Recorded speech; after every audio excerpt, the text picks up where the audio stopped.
What's up, guys? It's your Bigly again with the second episode of Nutrition Masterclass. Today, we will be looking at how to fix a broken diet. And if you're looking at a change in my face, I just had to take my beard off because I had to do the final rites for my father who passed away recently. So, let's get into the class. I'm going to teach you 3 important steps that's going to fix your diet. You would usually hear phrases like eat whole food, eat protein rich food, eat less processed food, don't eat saturated fat. In spite of doing all this, many people do not see results in their diet. What could be the reason? Let's analyze step by step and fix them. So here are the 3 steps. Step number 1. Fix the nutritional deficiencies. If you look at a census, 86% of adult humans are deficient in vitamin E. That explains a lot. A person could be not functioning ideally because of the hormone conditions, which might be directly because of the lack of vitamins and macronutrients. So let's fix that first.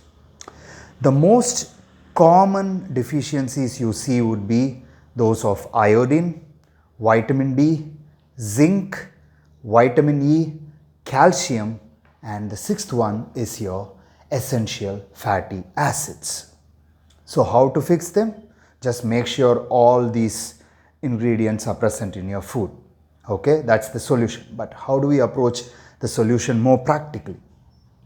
Here are the tips. First, make sure the major building block, protein. Okay, there is a lot of protein in your diet. Then make sure the 70% of your body is water. So make sure you drink good hydrating fluids, preferably water. And if you are in a hot country like ours, drinking some tender coconut every alternate day or even every day would be ideal, as it's gonna restore your electrolyte balance. Then make sure you include a lot of essential fatty acid in your food through fish, through nuts, through flax seeds and stuffs like that. And finally, make sure your diet is rich in vitamins and minerals. How do we do that? Make sure every day you include at least 3 different colored vegetables in your diet from morning to evening. It could be like split one color in the morning, one in the afternoon, one in the evening, or a salad mixing all 3 colors or more is going to ensure that you get all of these. And make sure you include 1 seasonal fruit. Okay, nature's know best, so it gives you seasonal fruits that gives you the exact nutrients you need. So different colors of vegetables and a fruit in your diet is going to make sure you get all the micronutrients so that you can get rid of the nutrition deficiencies. For most of the people, once they do this step 1, they will start seeing results. What is the second step of fixing the diet? Controlling the amount and the food type you eat.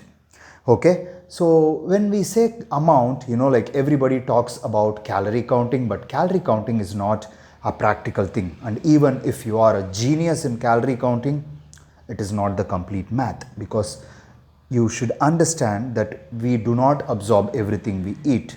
Even the healthiest of the healthiest person can absorb only 95% of what he eats. So here is a simple guideline which I taught my students in the metabolic nutrition. The portion size for men and women will completely vary, and every human has a palm size completely proportional to their body. Whether they are fat or fit, this palm size is completely proportional to your body. So if you are a guy, eat 2 palm size protein in a meal, portion of protein in a meal, 2 closed fist size of vegetables, 2 cupped size portion of carbohydrate, and 2 thumb sized portion of fat per meal.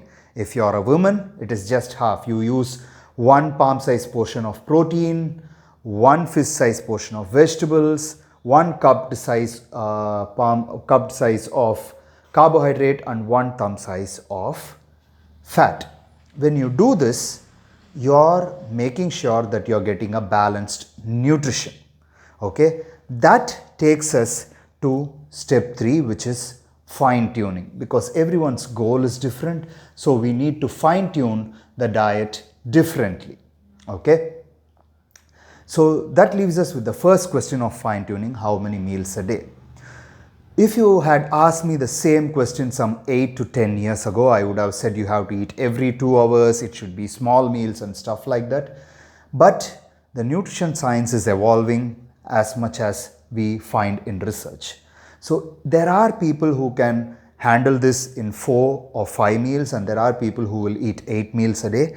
But the bottom line is, you should get the required amount of nutrition in 4 to 5 meals when you follow the palm size protocol. How many meals per individual? I would say we have to see how much tolerance an individual has. Some people, my clients, require only 4 meals, and some people, when you say the name diet, they start thinking about food, so I give them 5 to 6 meals. So it is an individual preference. So you can calculate whatever portion size I have given is for 5 meals, so you can approximately balance it out with the rest. What about the goal? For example, someone is on a fat loss. I would say carb cycling can be done, where not everyone trains every day. There are people who train 3 days a week, there are people who train 4 days a week. So make sure you include the prescribed amount of your cupped size carbohydrate portion on days when you train with weights, and on days that you take rest or just cardio, you can cut down on the carbohydrates in the last meal of the day. And if you're going towards lesser digits of fat, in one more meal. I would preferably keep the carbs in the breakfast and pre-workout meal for sure. Alright, what about workout nutrition? I'm a believer in nutrition timing. So if you eat your regular meal an hour or an hour and a half before your workout, and within an hour or hour and a half of your workout, if you eat another meal, you don't need any specific pre-workout or post-workout. But there are athletes who go extremely intense. What do I recommend?